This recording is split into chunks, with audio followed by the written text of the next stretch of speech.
This is Deb Donig with Technically Human, a podcast about ethics and technology, where I ask what it means to be human in the age of tech.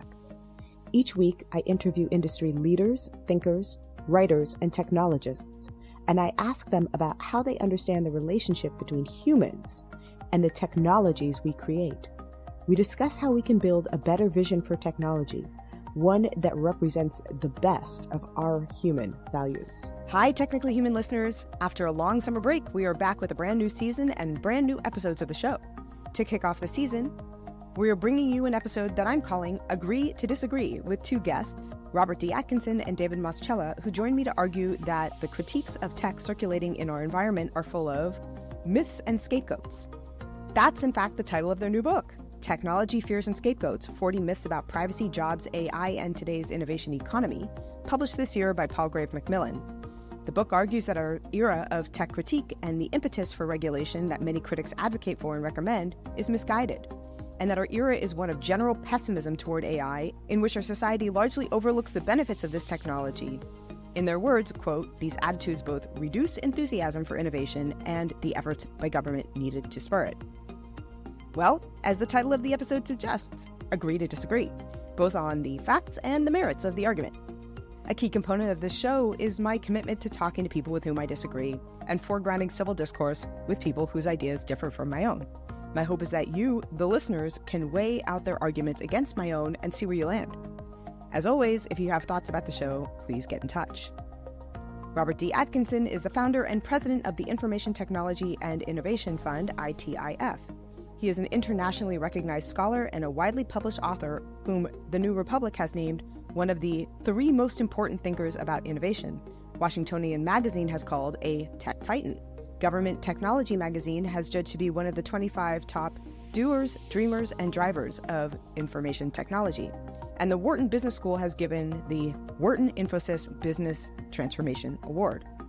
A sought-after speaker and valued advisor to policymakers around the world, Atkinson's books include Technology, Fears and Scapegoats, 40 Myths About Privacy, Jobs, AI, and Today's Innovation Economy, published by Pallgrave McMillan in 2024, Big is Beautiful, Debunking the Mythology of Small Business, MIT Press 2018, Innovation Economics, The Race for Global Advantage, Yale 2012, Supply-Side Follies, Why Conservative Economics Fails, Liberal Economics Falters, and Innovation Economics is the Answer, Roman and Littlefield 2006, and The Past and Future of America's Economy, Long Waves of Innovation That Power Cycles of Growth, Edward Elger 2005. President Clinton appointed Atkinson to the Commission on Workers, Communities, and Economic Change in the New Economy. The Bush administration appointed him chair of the congressionally created National Surface Transportation Infrastructure Financing Commission. The Obama administration appointed him to the National Innovation of Competitiveness Strategy Advisory Board as co-chair of the White House Office of Science and Technology Policy's China-U.S. Innovation Policy Experts Group, to the U.S. Department of Commerce's National Advisory Council on Innovation and Entrepreneurship, and the Trump administration appointed him to the G7 Global Partnership on Artificial Intelligence. The Biden administration appointed him as a member of the U.S. State Department's Advisory Committee on International Communications and Information, and as a member of the Export-Import Bank of the United States Council on China Competition. Atkinson holds a PhD in City and Regional Planning from the University of North Carolina in Chapel Hill. David Moschella is a non-resident senior fellow at ITIF. Previously, he was a research fellow at Leading Edge Forum, LEF, where he explored the global business impact of digital technologies with a particular focus on disruptive business models, industry restructuring, and machine intelligence. For more than a decade before LEF, David was in charge of worldwide research for IDC, the largest market analysis firm in the information technology industry, responsible for the company's global technology industry forecasts and insights. A well-known international speaker, writer, and thought leader, David's books include Technology, Fears and Scapegoats, 40 Myths About Privacy, Jobs, AI, and Today's Innovation Economy, Seeing Digital, a visual guide to industries, organizations, and careers of the 2010s, published by DXC Technology 2018, Customer-Driven IT, published by Harvard Business School Press 2003, and Waves of Power, published by Amicom 1997. He has lectured and consulted on digital trends and strategies in more than 30 countries, working with leading consumers and suppliers alike. Hi, Rob. Hi, how are you? I am well, thank you. Hi, David.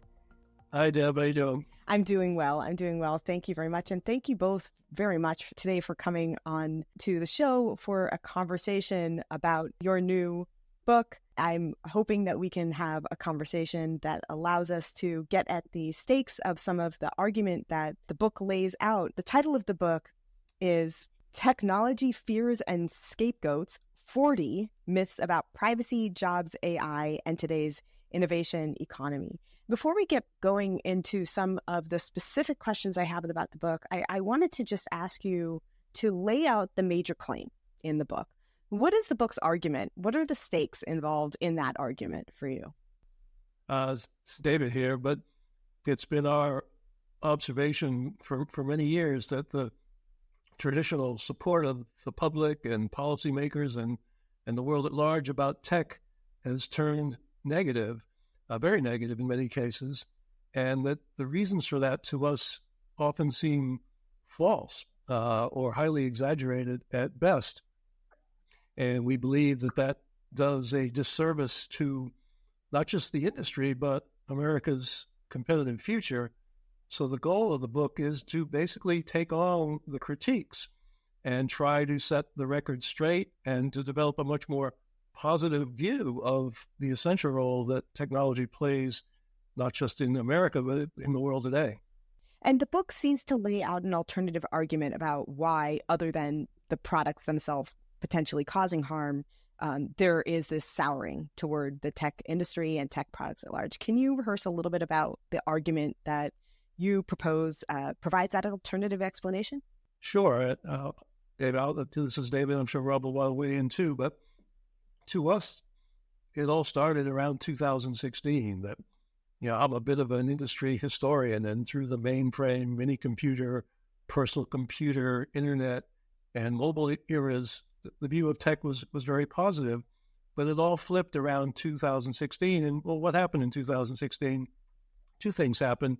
Certainly in America, most importantly, the election of Donald Trump, and in Europe, the passing of the Brexit referendum.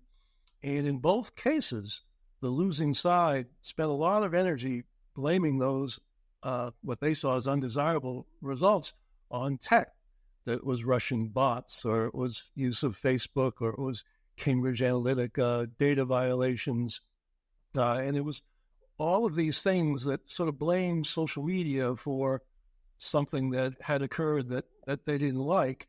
And really, ever since that time, the prevailing view of the tech world has been more negative than positive. So to us, that was really the tipping point. As David said, it was the tipping point, but it didn't just come from anywhere. It wasn't like all of a sudden we went from 180 miles an hour in favor to jamming on the brakes in fear and horror.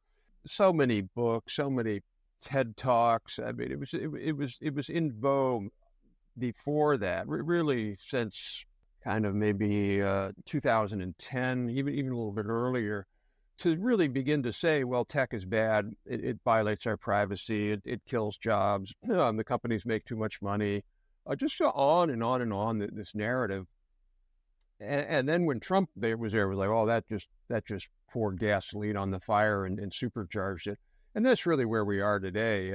We're in this mode where, in our view, the negative views outweigh the positive by a significant order. In the book, we list 10 of the best-selling books about tech, and the titles of those are just very telling. They're also negative. So I just want to pick up a little bit of what you're saying and ask you to define some of the stakes as well, because your argument is not just, I think, the idea that the attitude toward tech has turned negative, but that this has stakes for innovation. Can you lay out what you think the stakes in your view are of this kind of soured attitude toward tech as you see it? Yeah, so there's really two parts to that argument. One is, do attitudes matter?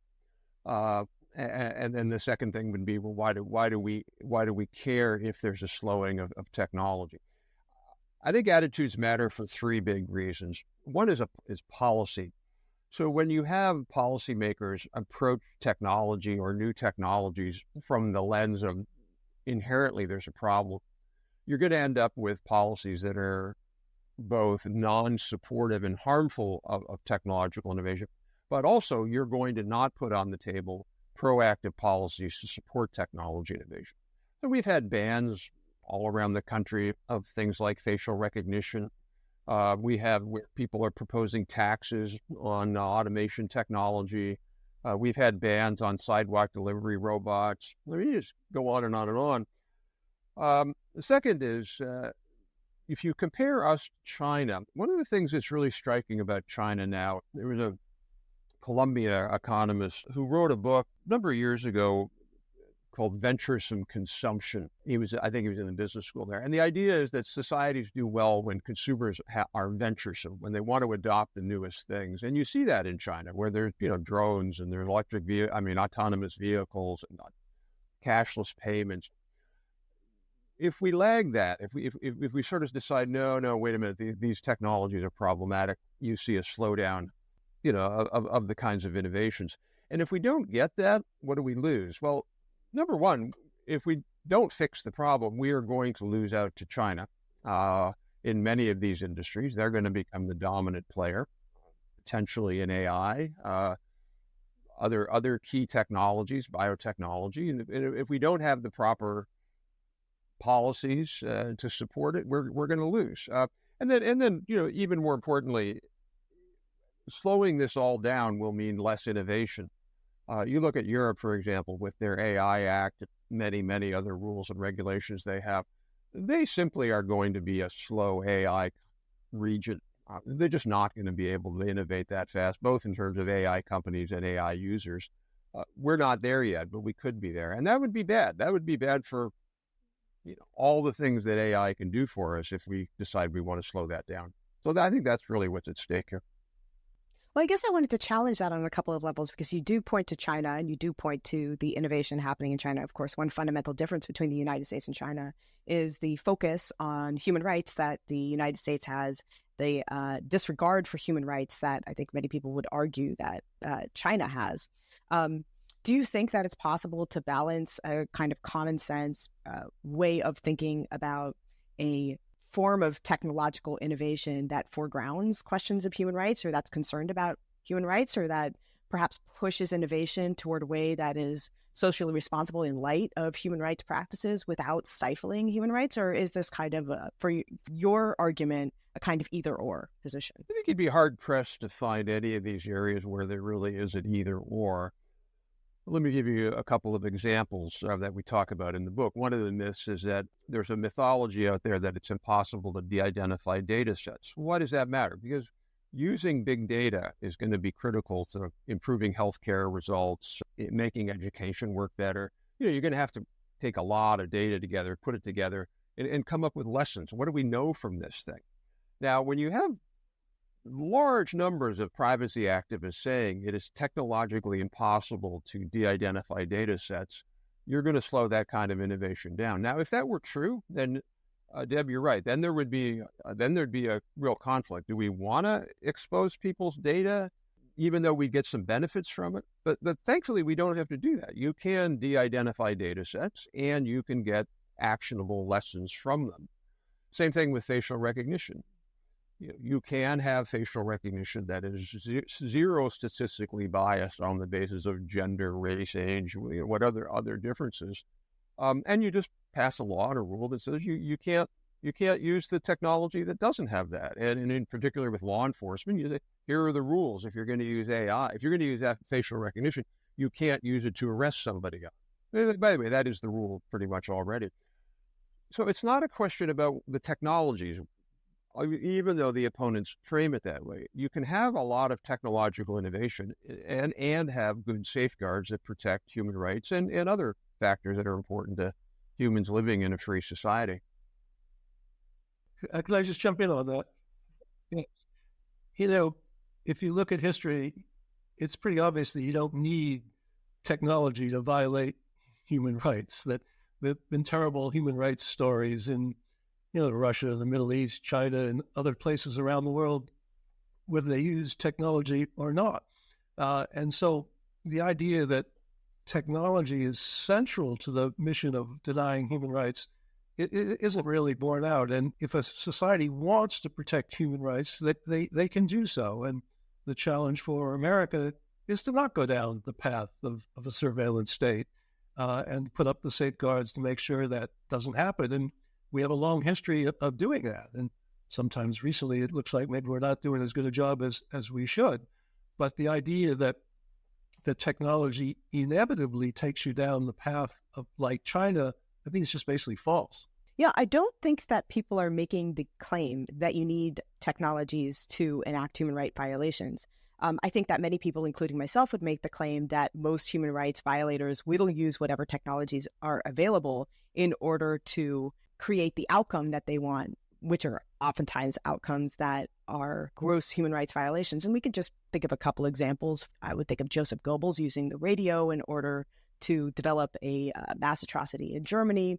I would think about as well the architects of places like Auschwitz using trains, using Zyklon B, recently created in the wake of World War I as a form of mustard gas and then reinvented in World War II as a form of poison gas chambers. You could think about even a society like Rwanda that used as well radio technologies, broadcast technologies to incite violence. So it is not the case, again, I would agree with you that the technology is a need for societies that want to commit human rights violations.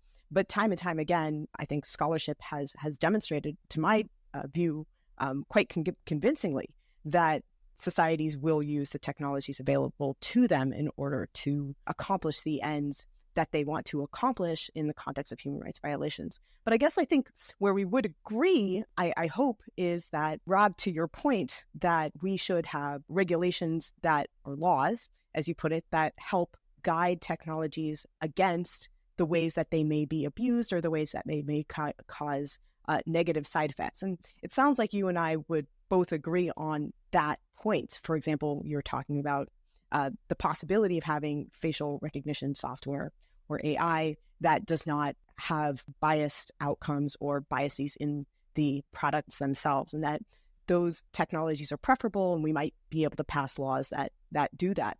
If there are laws that would propose guiding technologies toward these directions, would you agree that we might want to have those laws? Well, I think in most of those cases, we're putting the cart before the horse. Let's just, for example, use AI and different kinds of discrimination. It'd be like saying we need to have a spreadsheet law so that banks can't discriminate when they use spreadsheets in terms of deciding where they're going to make loans. I mean, we don't have spreadsheet laws. We have the Fair Credit Reporting Act. We have bank redlining. We have all sorts of rules that tell banks and other kinds of lenders that you're not allowed to discriminate on anything other than the ability to pay back a loan. You can discriminate on that. You can't discriminate on factors that, are orthogonal to that. So that's, I think, one of the points we make in the book. You don't necessarily need AI rules. If a bank uses AI to make a lending decision and the algorithm that they're using leads to biased decisions, let's just say hypothetically on the basis of race, hopefully they will get sued. They certainly don't need another law to do that. We have laws on the books that make that illegal. So I worry when people say we need to regulate the technology. In many, many cases, we already have rules that protect the kinds of things that we want to protect in the United States. And a company using technology, just to your point earlier, you could have used, you can use radio to entertain people, or you can use radio to do that. You don't have laws about the technology itself. That's my point. Well, we actually do have laws about the technology itself. We have things, for example, we have FCC regulations around what you can say and what you can't say on broadcast television or broadcast radio. And, when it comes to regulating technologies, we do seem to have strong rules or laws about how we want to regulate many technologies other than our digital technologies in this country. For example, we have laws, if you are a civil engineer, that you must follow if you want to erect or build a building in this country. And we might quibble over whether or not those laws are fair laws or whether they inhibit some development, but we certainly can't just erect a building in my city of San Francisco without having to follow those laws. If you want to introduce a drug into the American population, a vaccine, for example, you have to undergo federal clinical trials in order to demonstrate that that technology is safe. when you're talking about the lack of a need for rules specifically applicable to digital technology, I think, for example, sometimes of the laws that I think should be very grateful for when it comes to driving our cars. We are allowed to drive machines. We admit that there may be some danger to them. We admit that maybe even some people will die as a result of being able to drive these cars. But, for example, we have common sense seatbelt laws. We make sure that people, if they're having young children, have a car seat in their cars. You're not allowed to drive, for example, before you are 16 years old. You have to get a permit and then a driver's license to demonstrate that you are equipped to be able to drive. You have smog checks to make sure that the cars themselves are not causing pollution. We have laws that allow us to decide that we don't want a freeway, for example, going through a certain community and disrupting that community. So why would a digital technology be different from any of these other technologies, which I think we rightfully, and for which I'm very grateful that we have regulation, legislation, et cetera? It's not that we're saying that it's different. We're arguing that the existing laws are the place to start, and that we already have laws about fraud and copyright and liability and accountability and all of these things. And they can apply to AI in very particular areas, healthcare, or drones, or whatever they are, rather than starting from scratch and saying we need to write rules about AI. That the concerns that you just mentioned all stem from traditional concerns about safety and fairness and accountability and liability, and those are all still on the books. And the second part of that is, and then Rob got at this a bit, is that in many cases it's just simply too early.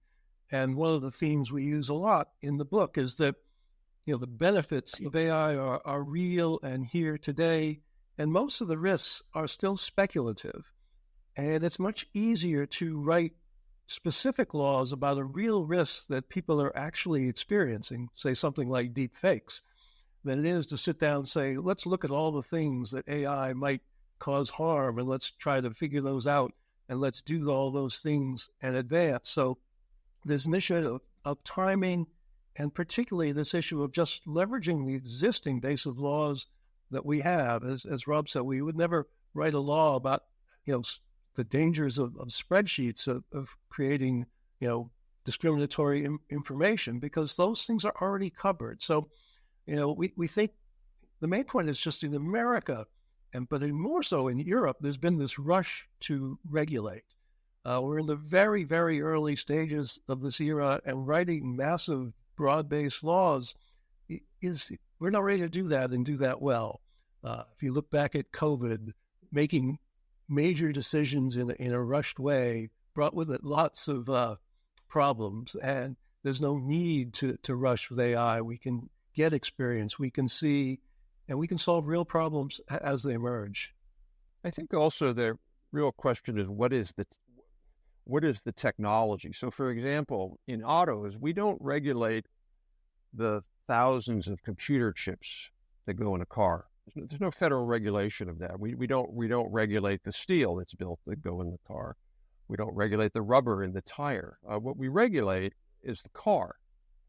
And to your point, Deb, we've said clearly all along, if you come up with a car and it uses AI for autonomous systems, you should be subject to its regulation. Why would you not be? That's very different than saying we're going to regulate the AI, we're going to regulate the steel, we're going to regulate that.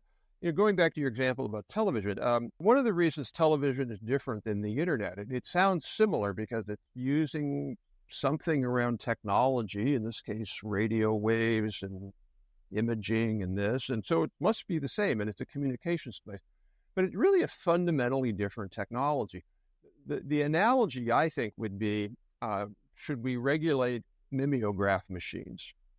Because in the past, before we had Web 2.0, you'd have these people who had causes, and they would go out and they'd put up a flyer, they'd print up a flyer, they'd go print 10,000 copies, and they'd mail them to people, or they'd go and they'd put them up on the poster. There's no laws against that. There really aren't. And so somehow saying that we should regulate platforms like we're regulating TV, it goes to this whole point of who's the publisher. We just haven't ever regulated American speech like that. Well, I think that you're actually making my case for me, which is that these are fundamentally different technologies. AI technology is a very fundamentally different technology than a car. I would argue that digital media technologies are actually not just fundamentally different from television, which I agree with your point, is a one-way broadcasting system in a way that social media, for example, is not, but also fundamentally different from the mimeograph. For one thing, in a mimeograph, you don't have amplification systems that are built in beyond your control that a social media company can turn up and turn down based on its own preferences and its profit motivations. That's just for one. But if these technologies truly are different than previous technologies, which I think is case in point, and to the extent that they are, the laws that already exist seem not to be working. For example, I don't think that copyright law works particularly well with generative AI.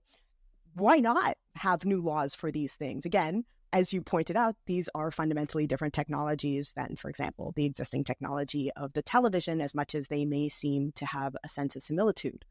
So why not have different laws? Well, we have to differentiate between what it is we're regulating. When we moved from cars that basically had carburetors and distributors, so in the old cars, you'd have a distributor with what's called a set of points, and that was how you timed when the spark would go to the spark plug. And then we moved, because of the development of not semiconductors, but transistors, we moved to electronic ignition. Fundamentally different, 100% different technology, totally different. One was electromechanical and the other was pure electronics. We didn't regulate those transistors or those semiconductors. We just didn't. We regulated the car. And so, of course, technology is always different, but every time we get a new technology, do we regulate wireless headphones, because I'm using one now wired, but we don't, oh my God, you're using wireless, it's different. We have to remember, what are we trying to do with regulation? What we're trying to do with regulation is ensure that the public is generally protected. Yeah, I mean, there is amplification. There are lots and lots of more people can be reached using the internet than mimeograph. But what would you do? I mean, that's the other thing with this whole thing is, what would you do? I love that people say, oh, if we just regulated, we got to regulate AI because we failed to regulate social media. Okay, what would you have done? What would people have done back when we passed Section 230? And why would it have worked? And I think these are basically, tell me what the solution is to the things you don't like on social media, which, by the way, I have to say, the book is way more than social media, but that's fine. Every conversation devolves into social media. I get it. No, I think that we were talking about regulation and happy to move on to other areas as well. But for one thing, I would pass a transparency bill requiring companies to show how they make decisions about which content to amplify and allowing for inspection of the algorithms. So that's just one example. We can debate Section 230 if you would like, but those transparency bills, I think, are particularly potent. And I think that they're actually modeled, and looking at the history of some of those bills, on Louis Brandeis's argument against the kind of sequestered opacity of the financial sector's lack of transparency around the way that they were enumerating their financial transactions. And so those kinds of transparencies, again, Brandeis famously said, sunshine is the best antidote. I take that point. I think it's very wise. But simply those kinds of inspections, the requirements that a company might provide those algorithms for public review, as well as provide the justification for those algorithms, would be just one, I think, very easy way to allow the public to understand how the things that are showing up in their newsfeed are showing up, and for the public to be able to challenge those things should those decisions be subject to justifiable challenge. Hey, Deb, would you expect news organizations to explain why they chose one story to be the lead story and why they covered one story and not another, and how much length they gave to that topic versus another topic? If you want to bring transparency to information presentation, you're opening up an enormous can of worms. These are the business decisions that companies make as to what they want to stress and not stress, and they would see that as sort of their core mission, in many cases value added. So this idea that you can simply make people explain their algorithms and why certain things show up in the feed, which is in itself is an extremely complicated set of dynamics to do that. But nobody else has to explain anything would sort of seem a strange extra burden to put on automation. And, one of the themes of the book is that we need a lot of automation, that America is suffering from a low productivity society. And so sort of making algorithms the bogeyman and putting special burdens on them, whereas anyone else can sort of do their own editorial judgment, seems just off kilter to me. Yeah, I guess the press is subject to all sorts of other restrictions. For example, they're subject to liabilities that the social media companies can escape from because of the repeal of Section 230. A company, for example, New York Times, if it publishes something libelous, it can be sued for that, right? So that's a protection that social media companies have that the media companies that I'm talking about, news media, for example, does not have. So I say, okay, well, you got to have some sort of differentiation between these two. And if you want to have the differentiation that a social media company cannot be sued for those things and a broadcast media company can, then you have to provide the transparency. You can't have it both ways, in my view. You can have one protection or the other, but you can't eschew any way of being responsible to the public. Well, a couple of things. One, I think there's a big difference between opening up your algorithm, which to me, the algorithm is intellectual property. It's sort of like, I don't really trust what's in Coca-Cola, so I want them to put their formula out so chemists can examine it. Obviously, if we did that, Coke wouldn't exist anymore because everybody would be making Coke. So I think there's a difference between algorithms. I think in terms of transparency, it's not like we're opposed to companies saying what their policies are. For example, if you post something that favors the Holocaust, my company will take it down. Or if you do something that's discriminatory or hateful towards transgender people, my company will take it down. A lot of the platforms already do that, but I don't disagree that more of that is not useful. 100% agree.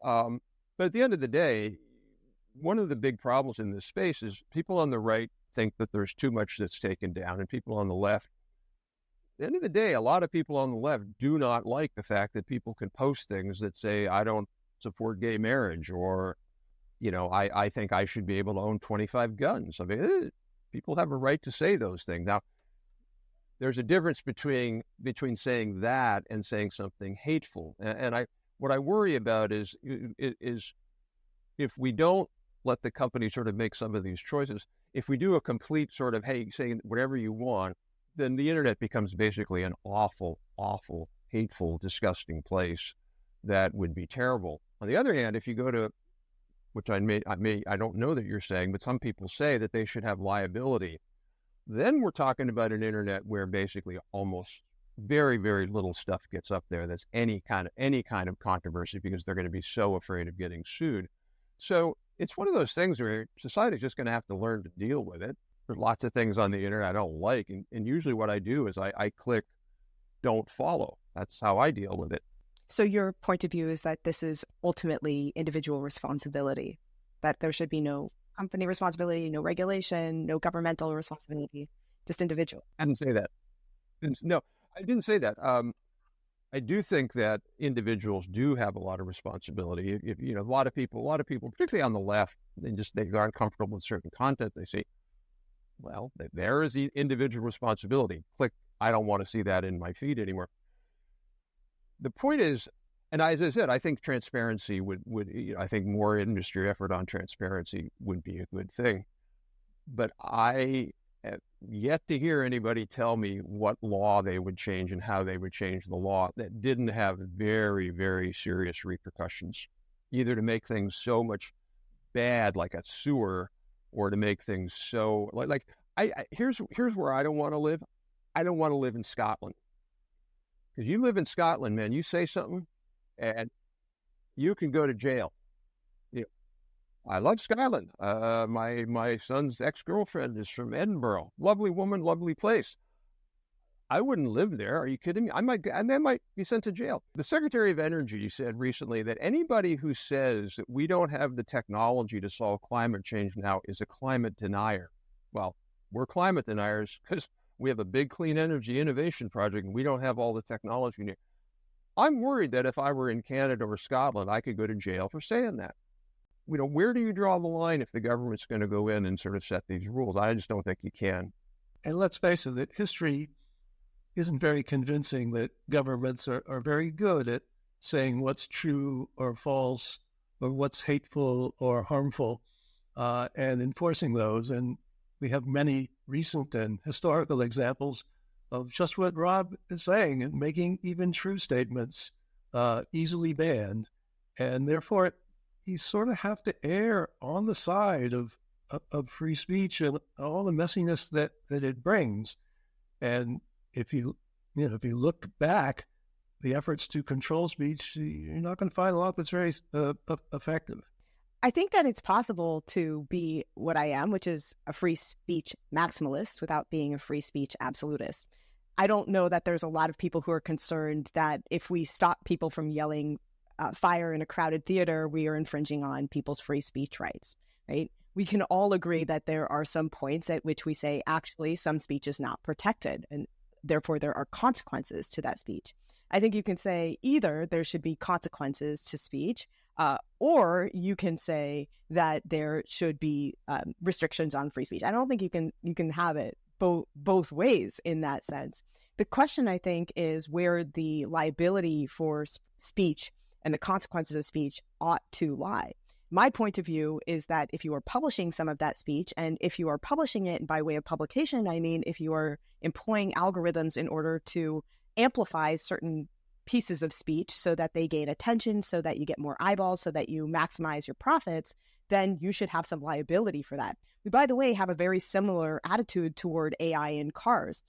AI in self-driving cars or partially automated cars limit themselves from moving in a certain direction or taking on a certain amount of autonomy, because over a certain amount of autonomy, the AI system and the car in which it is built takes on liability from the driver. So we actually say you can only make a turn and use the autonomous capacity to make that turn up to, for example, 70%, right? Otherwise, the liability goes over to the car from the driver.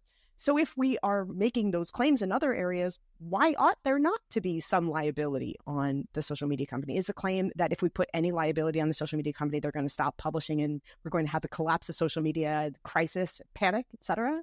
Because you're very conservative and I think somewhat dismissive of the idea of panic on the side of critics. And is panic what you vision ensuing from any attempt to regulate or provide some liability to a social media company?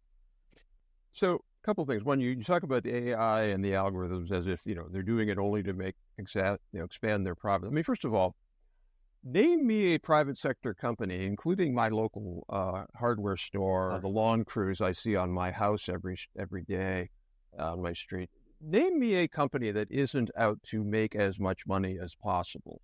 So to say they're making profits is it's like an evil thing. The profits, in theory, should equate to consumer value. So why are they using algorithms? They're using algorithms because people want algorithms. When I'm on Spotify, I really, really don't want a random country western song to come into my feed. I don't like country western. So I'm really happy the algorithm sort of feeds me 70s rock. It's great for me. Key point on the algorithm is the algorithm is used more to stop content. So if you look at a company like TikTok, the algorithm is taking down literally millions of posts a day or a week. I don't know what it is, but it's a massive amount of things. So why are they taking those down? Wouldn't it be better to put those up? They'd make more money, right? They're taking them down. The algorithm is taking the posts down because, A, you can't have humans do it. It would cost enormous amounts of money. I mean, we would be paying $30, $40 a month for Facebook or TikTok because you simply can't do it. There's so much up there. So the algorithms are sort of the first line of defense. They take down a boatload of stuff and then they flag other things. Like, for example, the TikTok algorithm, if it's trained it so that if it sees somebody with a cigarette, it'll take it down because they don't want to promote smoking. So, and then what happens is they pay, and so does Facebook and others. They pay YouTube. They pay humans to sort of look at the edge cases that they can't do. So why would they do that? It's not making them money. They do it because they want to have a platform that comports with sort of the kinds of values that I think most of us apply for. Now, if you were to say to them, hey, if one of those slips through, you're going to get sued, particularly with the lawyers we have. We got the best lawyers in America. I mean, in the world. They're going to get sued every day. There'll be a lawsuit, big amounts of money. So what are they going to do? They're going to crank that algorithm dial up so hard that you basically won't be able to say very much of anything. And lastly, it's not their responsibility. They're not a publisher. The algorithm is simply them saying, you know what, there's some bad stuff there. We think it's pretty bad. Here's our rules. So if you force them into this thing of being a strict publisher, then you're not going to get very much on the internet. If you tell them they shouldn't do anything, then you're going to get a lot of garbage on the internet. Well, I would start off by talking about your point that I should name you a company that doesn't put its profit motive, or I think as you put it, is trying to make as much money as possible first. And I would not argue with you. I think that most companies do that. By the way, I'm a capitalist. I believe in capitalism. I think capitalism is a human right. We should all have the ability to put our creations on the free market and allow people to pay us what they think our creations should earn on the free market. That's quite different than looking, for example, at Boeing and saying, well, gosh, Boeing was trying to make as much money as possible. Oops, a couple of planes dropped from the sky as a result of that. Or a car company that made the decision not to recall a car that it knew was defective, therefore costing people's lives in the process from that. Those are all attempts to make as much money as possible. And because we know that companies try to make as much money as possible, I can't name you one that doesn't. Don't you think that it's a good idea to put some regulation out there to inhibit that tendency when it comes at the cost of lives, when it comes at the cost of mental health, when it comes at the cost of the next generation's capacity to conduct their lives in a reasonable way, the pursuit of life, liberty, and happiness? No, I don't think we should have any regulations. Take your chance flying on an airplane that some schmo made. Look, nobody except the most radical libertarian, and unfortunately they exist, too many of them, would say that. So, of course, Boeing, car companies, etc., are regulated. This cup is not regulated. I'm holding up a cup. It's not regulated. But what is sort of regulated is if they made a cup that was so perhaps, it broke into a million pieces and it would, I could sue them not on the basis that the cup is regulated, but I could use civil law to get damages. And that's another way we keep for-profit companies. We have Section 5 of the FCC about unfair and deceptive practices. We don't have a law that says every single practice has to be regulated. So that's point number one. You can do it through those sorts of kinds of legal litigation that we have. But again, name me exactly what you would do on social media besides transparency. What would you do if somebody posts something that says, hey, I read, here's a good example. I was debating with a German once, and I said, in the U.S., if you want to get a copy of Mein Kampf, you can get one. Just type in Mein Kampf PDF, and up will pop that. Are we supposed to make that against the law? The Germans do. I don't want to make that against the law. I think people should read Mein Kampf so you understand what a nutcase, crazy person Hitler was. People have a right to do that. So how would you solve the problem? I think that bringing back Section 230 is a start. AB 587, for example, the Transparency Act, that bill that was proposed in California, I think is another good start. Germany has its own particular history with Nazism, and I think that looking at the example of Mein Kampf and looking at the example of the recurrence of neo-Nazism in Germany should have special protections around its free speech, akin to, for example, in the United States, are protections against, for example, yelling out fire in a crowded theater, given that specific history. And I don't think that people, at least reasonable people, are disputing the ability of people to say things. I think what they're disputing is the particular delivery mechanism of social media in ways that actually don't really fit the analogy of buying an individual copy of Mein Kampf that you're presenting. And the reason that it does not fit that particular analogy is that the delivery and distribution system of online social media is not a one-to-one town hall. It is not a one-to-one publisher. I'm not sure that we should treat social media as we treat publishers. I'm also not sure that we should treat social media as a unprotected non-arbiter of other people's speech. I think that perhaps this is a new technology that actually might need newer rules because the analogies from previous case law, for example, don't really make sense in speaking about this particular new technology. And just as when we're talking about cars, we actually invented new categories of laws that didn't just take a car as a reinvented form of a horse and buggy, we may actually need new laws for this, what I'm calling new set of technologies. Just as the car is a different technology from horse and buggy, I think that AI algorithm systems, social media systems might actually be a different category than, for example, a newspaper. Well, we might just have to agree to disagree on that one, because I still haven't heard. I mean, I hear people with solutions. Again, I don't want to live in Canada. I don't want to, I mean, though I'm partly Canadian, I don't want to live in Scotland. I might want to live in Canada, but the laws they're proposing, I wouldn't want to live under. So if you don't make certain speech illegal, either directly or by saying if you allow this speech up there, you're going to be either sued by the government or sued by a private citizen and a hotshot lawyer who's looking for a lot of money. If you do that, I don't see how you don't fundamentally change the architecture of the internet. Yeah, if you did that, you would have a lot less speech on the internet that the left doesn't like. No question about it. That's why they're doing it. It's not the world I want to live in. It's just not. I like free speech. If people want to put stuff on the internet, whatever. But just to clarify, this is, by the way, fairly bipartisan. There is much that the right also does not want on social media. No, but the point is the right and the left want the exact opposite. What the right wants is no content moderation, no algorithmic filtering, because they're afraid that their content is either being demonetized, demoted, or taken off. The left wants way more taken off. They don't like what's on there. They don't like the fact that some of these people have the ability to speak. So yeah, they both want something, but what they want is completely orthogonal, and there is no solution that gives them both what they want. Yeah, because the left wants to give the tech companies essentially more power and obligation to control things, and the right wants them to have fewer controls and less censorship. So they are pulling in different directions, even though they're both complaining a lot about tech.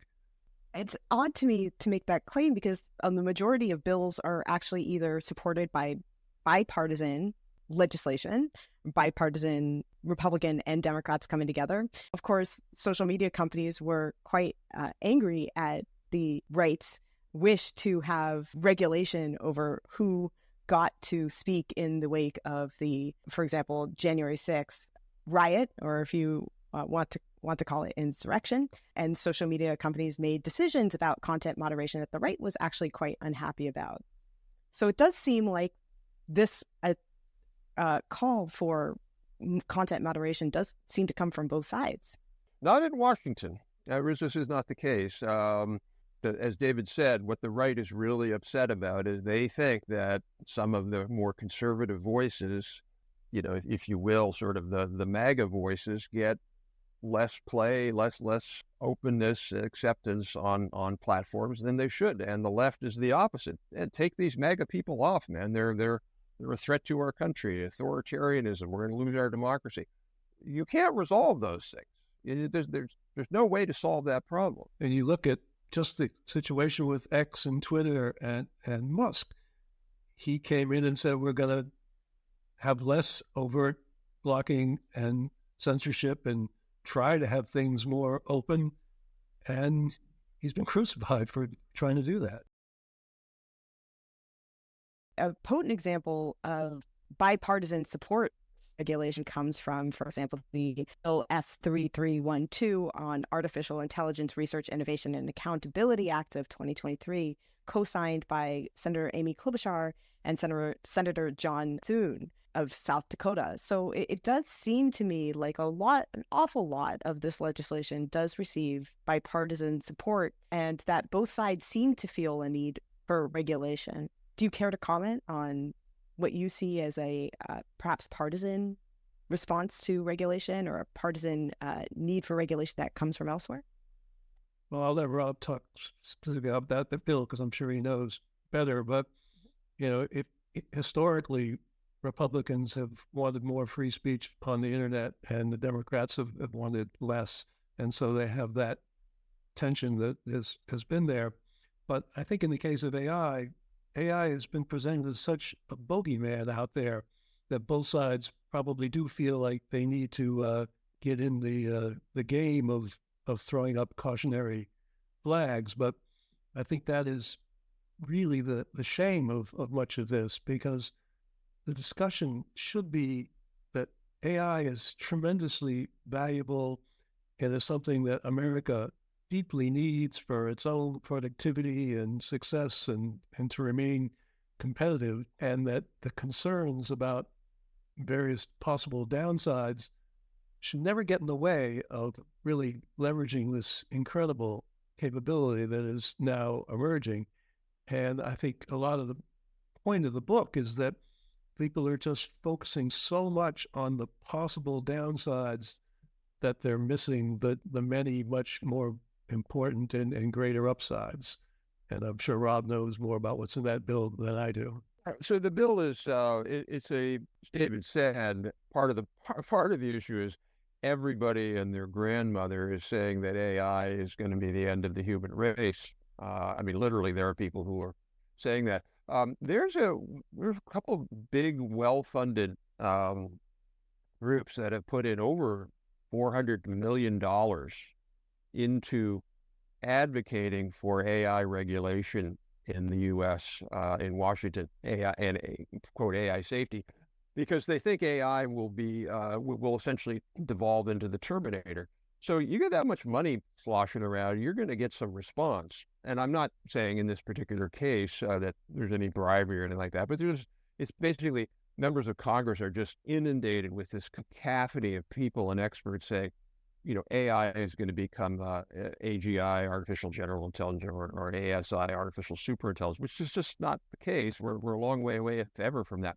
But in any case, this bill is pretty, light touch. It basically calls on NIST to, develop and expand their AI risk management framework, and then to talk about certification and all. So this is not a bill that would be anywhere near comparable to the European AI Act, which is a pretty heavy-handed bureaucratic set of rules, which are going to limit AI innovation in Europe. So, yeah, there's bipartisan support for things like that. I don't mean to imply there's nothing, but there's not bipartisan support for going down the European very heavy regulatory path. But so you would support a bill like this, or a bill that holds companies to, for example, the standards set up by a bill like this for example, contract procurement from the United States government? Well, I know this is going to sound like a cop-out because, you're supposed to know everything all the time. The person who leads AI policy for us at ITAB, Hodan Omar, she's the expert in that space, and I don't follow every single bill that's coming out of Congress. I could never do it.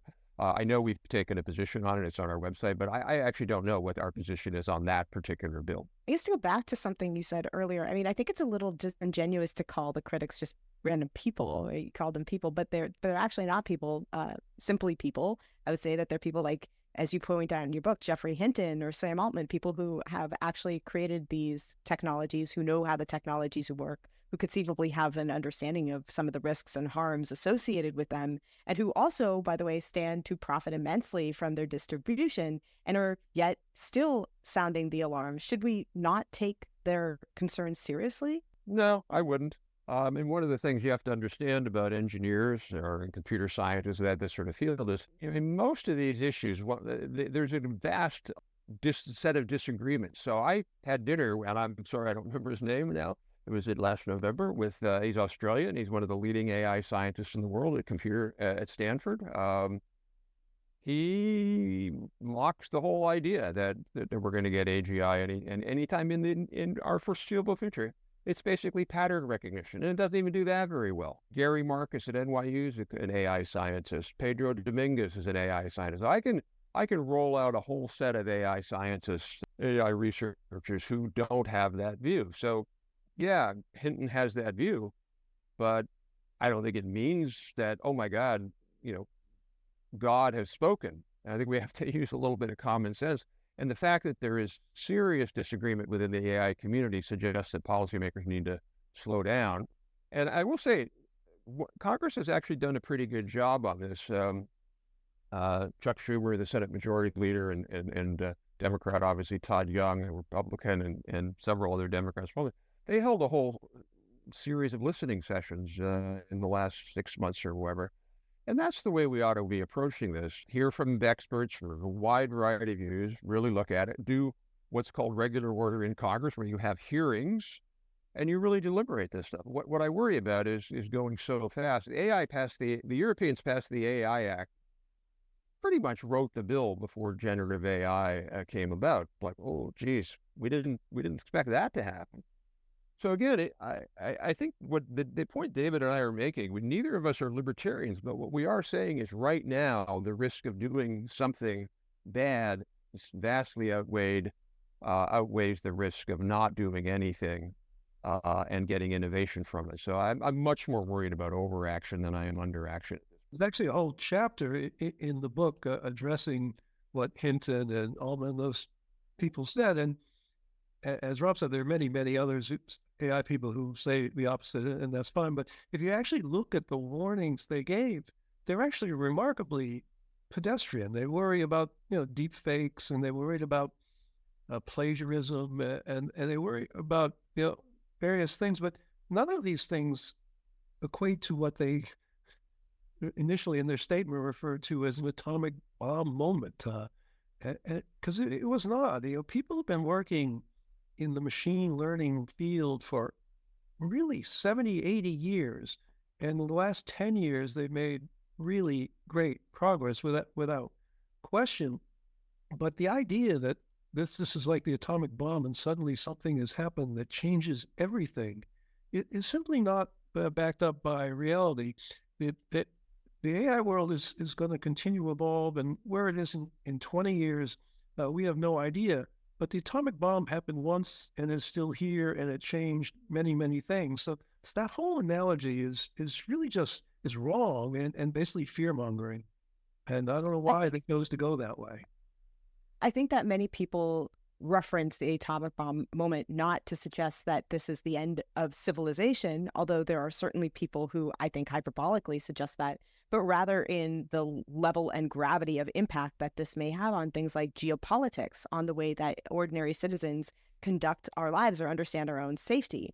And it seems like one of the tendencies in this book was the tendency to focus on, I think, oftentimes hyperbolically representing the concerns or what you call panic of critics. For instance, you argue that opponents of facial recognition have artificially inflated claims of inaccuracy. But this line of argument, in my view, isn't really sustainable because it dismisses the validity of the argument and the genuine concerns it raises. And I should add the genuine research backing up some of those concerns with evidence-based claims by arguing against simply the panic. And by way of argument, that's, in my view, a appeal to fear, perhaps the fear of missing out of the innovation in a race against China, for example, to dismiss the validity of the claim about some of the negative social consequences of these technologies, which have been demonstrated again with evidence, for which you provide dismissal without really refuting the evidence about the claims. I should also mention that you highlight the success of certain facial recognition algorithms in achieving low error rates, which seems to me a little bit like cherry-picking evidence, which ignores a larger body of research suggesting that significant bias exists in many of these systems. In fact, so much so that they have been retracted by, for example, police usage. The panic is one thing, and perhaps we can critique that, but the genuine concerns should not be dismissed because you feel the panic might be overblown. Or do you disagree? And if you do disagree, then how should we frame to and respond and seek to avoid the legitimate and plausible consequences that, again, emerge with evidence-based backing? I'll never do the facial recognition, but just to go back to the atomic bomb, when you think of the atomic bomb, what are the two things that came out of that? Non-proliferation and mutually assured destruction. Those are sort of the big impacts of that after the initial usage ending the war. Neither of those patterns are even remotely relevant to the computer industry and the tech industry. So to me, it's just a very poor analogy that greatly exaggerates, ultimate destruction of humanity. And so I think it's a really terrible analogy, and there are much better ones that they could have done. They also compare it to COVID, and that's just, you're comparing it to a disease and an epidemic. These are just, a huge part of the book is to push back against this thinking of trying to see technology in these apocalyptic terms. And yeah, we do push back on that because those are just wrong and they're harmful. And I don't see any good in them by exaggerating the fears. And to point out the specific quote around that point that you make, you say, and I'm going to quote you here, the pandemic analogy is flawed because AI is not a virus that must be contained into the extremely useful and valuable tool that we want to use. And that's the end of the quote. But the point of the analogy, in my view, or at least the way that I am reading the way that this analogy is being deployed, is not to say that one thing is identical to the other thing. It's to illuminate a shared property for the purposes of instruction, i.e. AI is like a virus and it is admittedly already endemic, which I think that no one would dispute, and that we also need to understand how to contain and treat the maladies that it will cause, which I think are demonstrable, which I also don't think that people would dispute. So why wouldn't we want to mitigate those harms? Why wouldn't we want to fully comprehend and identify the harms to begin with? We do, but it is not. It is a virus. Food is a virus. There's so many viruses. So water is a virus. Airplanes are a virus. Come on. Virus has a specific, it's like you don't want to get a virus because it's a thing that will harm you. But we have technologies. The PC is a virus. The cell phone is a virus. Like, come on. These people are intentionally picking these words because they want to scare the crap out of people. And most importantly, they want to regulate the heck out of this stuff. Now, Deb, to your point about facial recognition and us sort of, I don't know, either perhaps you were reading it quickly, but it's the absolute opposite of what we said. With facial recognition, it's important to understand there's sort of two components of the argument. One of the key components of that was a study that was done at MIT. Well, actually, there were three. There was a study done by the ACLU that claimed that you could, if you use facial recognition from, I think it was Amazon, you would have false positives for all these members of Congress and compare them to criminals. And the press went friggin' crazy. Yeah, there's only one problem, though. The ACLU intentionally used, and this is not in dispute, it's on their website, they intentionally used, what do you call it, when you're supposed to only go below 99% assurance rate. Threshold. They used 80%. The seller of the algorithm that says, never go below this threshold. If you do, you will get false positives. What did the ACLU do? They went below the threshold. The media is clueless about this stuff, so oh my God, this stuff doesn't work. And we point that out. The second point was two professors, or I would probably call them advocates masquerading as professors at MIT, wrote a study that showed that facial analysis technology was racially biased. It didn't detect didn't give you the same information for dark-skinned people than it did light-skinned people. Absolutely. Well, I don't know if it's still true that these have gotten better, but it was absolutely true when they wrote that study. Only one problem. It's like saying that lemonade is poisonous, but grapefruit juice is not. It's not the same technology as facial recognition. Completely different. Completely different.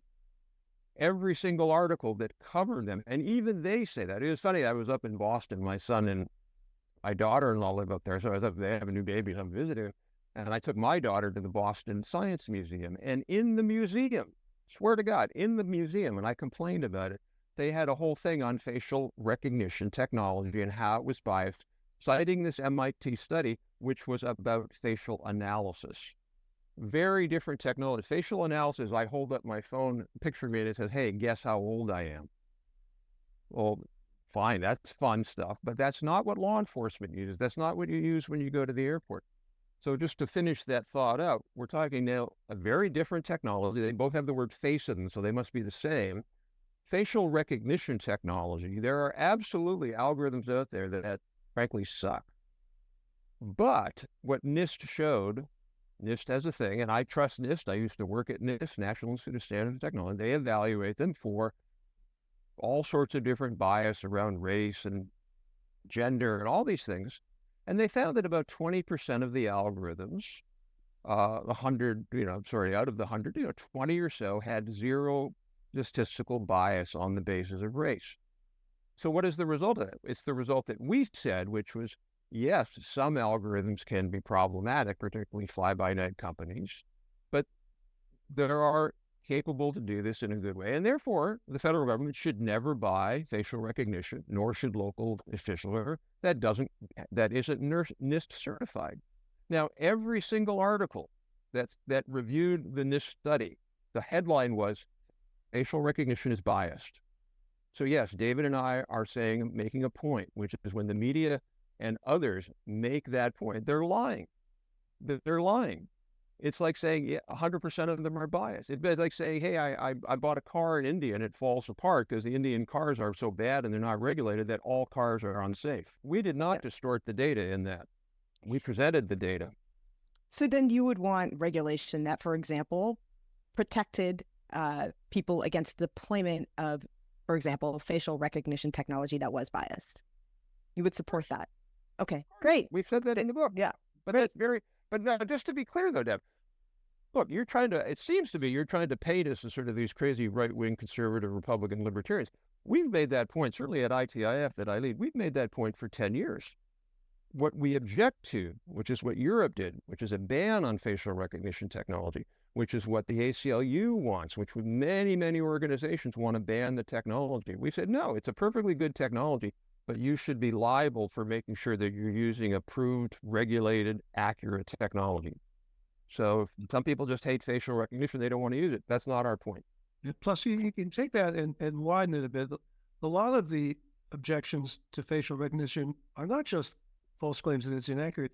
It's they think it's going to lead to surveillance and have all this sort of Orwellian aspects. And you can look at it that way in China, though, but there are also all these incredible possible benefits of it. And you see the obvious ones in our own use of systems and security and all, but the best one that is there, one of the biggest real problems of the tech world today is how to stop inappropriate content from getting to children. Well, what's a better tool than that, than systems that can get a sense of the age of someone using a system or recognize the face to make sure that's the right person to use that?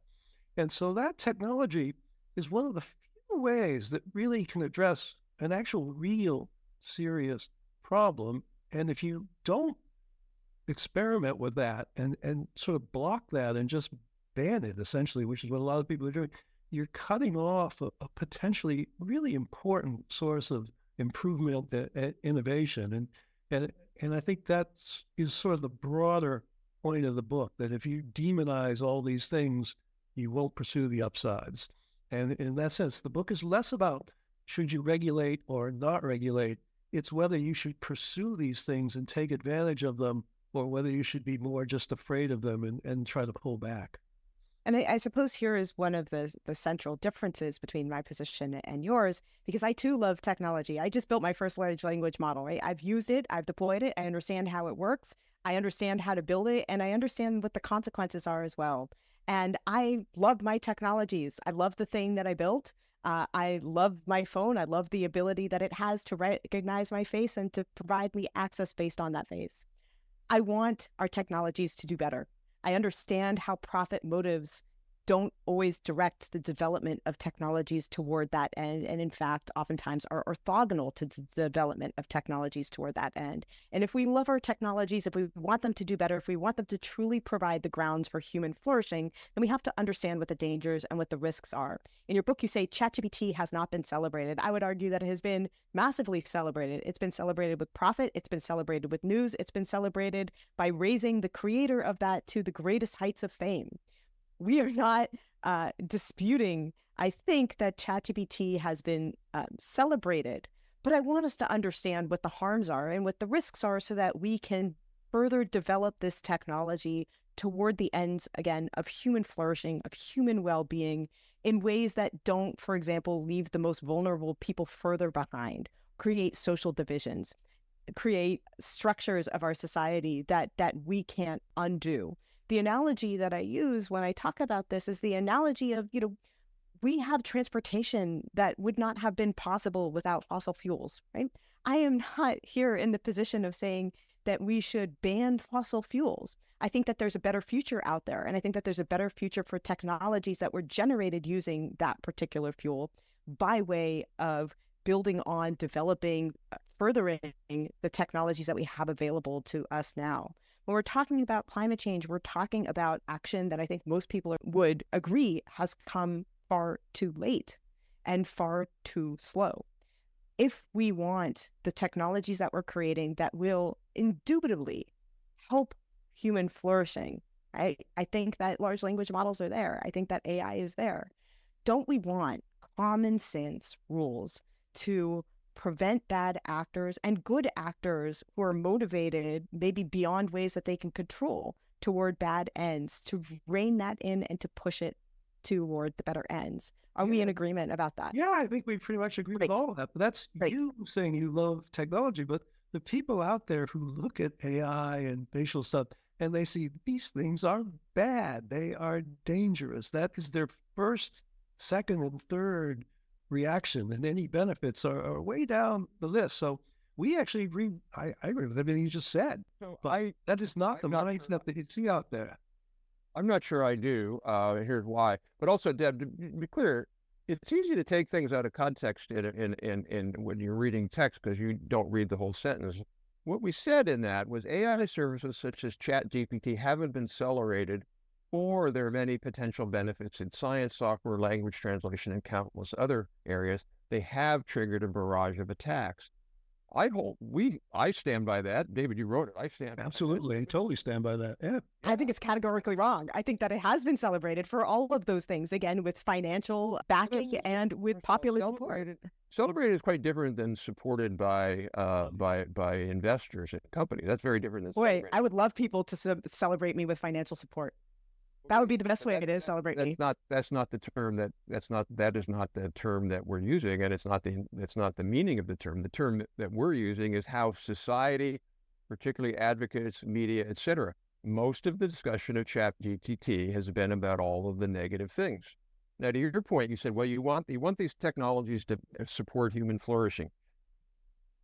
Yeah, of course. I love apple pie. The problem, though, is for most of our history, we have not decided that we're going to regulate every single, like how are we going to make sure that the development of paper towel industry is dealt with human flourishing, or the development. We definitely regulate apple pie. We definitely regulate paper towels.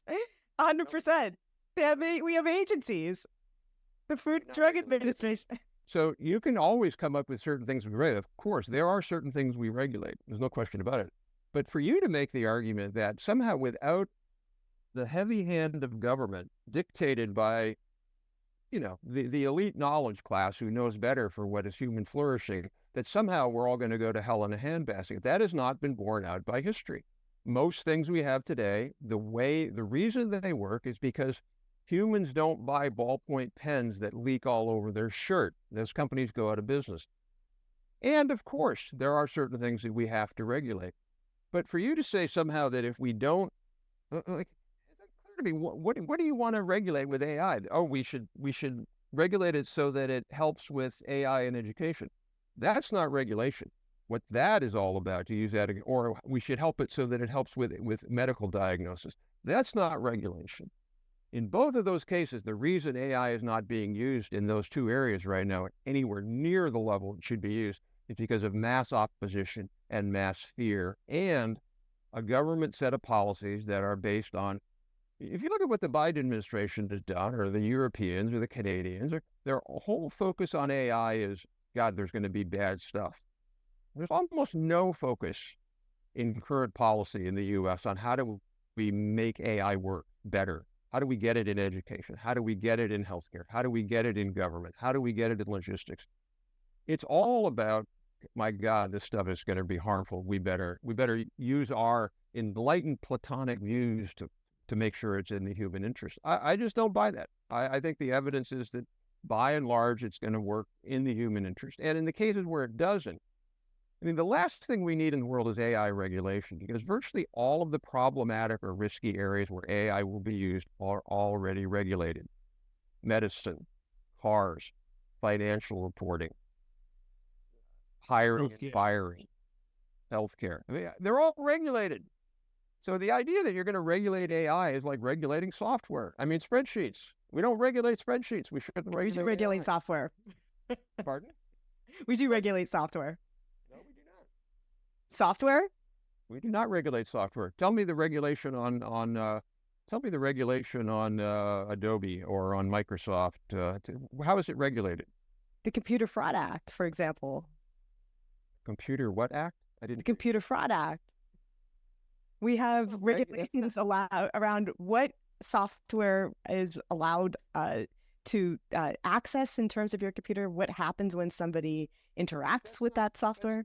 That is regulating bad actors. Of course you regulate bad actors, but there's no government agency that Microsoft has to go to and say, we're thinking of making a change in Windows. Hey, Federal Government Computer Commission, give us permission. That is exactly what the Europeans are going to do. If you're doing high risk AI, quote unquote, you have to get government permission. We don't do that in software. We've never done it in software. And going to make that step is such a radical step, which is why I'm not really worried about Europe being a competitor to the U.S. in AI. They've shot themselves in the foot, which is sad. But I don't want us to do that. We are out of time. Agree to disagree. Thank you very much, Rob. Thank you very much, David. Enjoyed the conversation. We did too.